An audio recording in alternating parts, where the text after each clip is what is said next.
Okay. I find it truly incredible how we can teach man's best friends to do amazing things. So for my capstone project, I decided to research man's best friend and all the things that they can accomplish. How it all began. It all began a little over a year ago when I had the idea to get a dog and train him for my capstone project.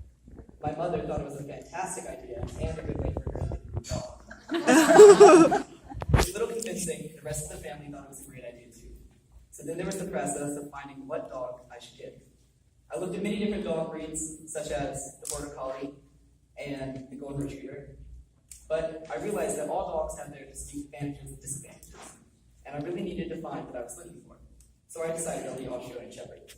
The Australian Shepherd, like as I said before, has its distinct advantages and disadvantages. It's a very hard worker, and it learns quickly, but it's a herding dog, which comes with its own set of problems. The process of obedience training.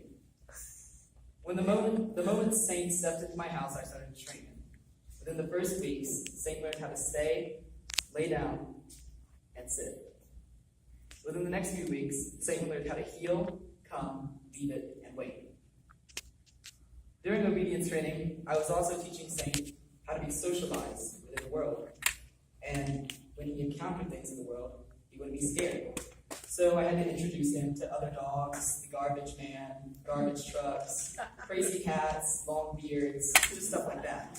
So that when he encountered it in the real world, he wouldn't be frightened.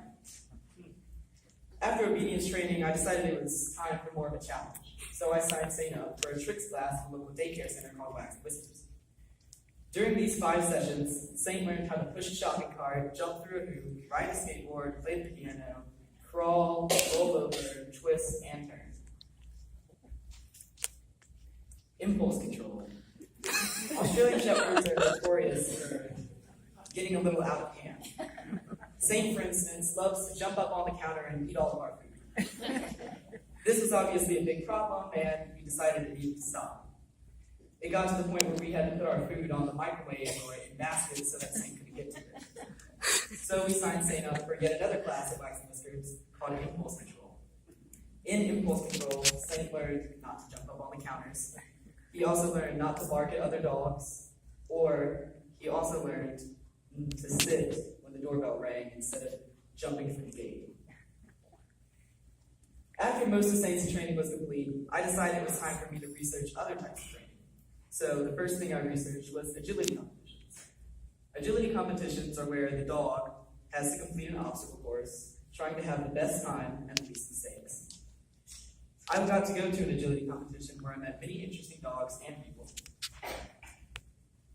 Sit training. The next sport I looked at was sit training. It's where dogs have to complete a course with many different sits, trying to find the right sit. Many canines use this in the military, but now it's becoming a sport. 10 years ago, sit training didn't exist, and now there's still a very small community of people doing it.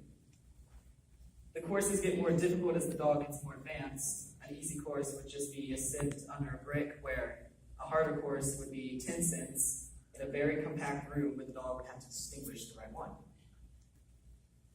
The next sport I researched was called Flyball. Flyball is essentially doggy relay, where there'll be teams of 4, 2 teams at a time.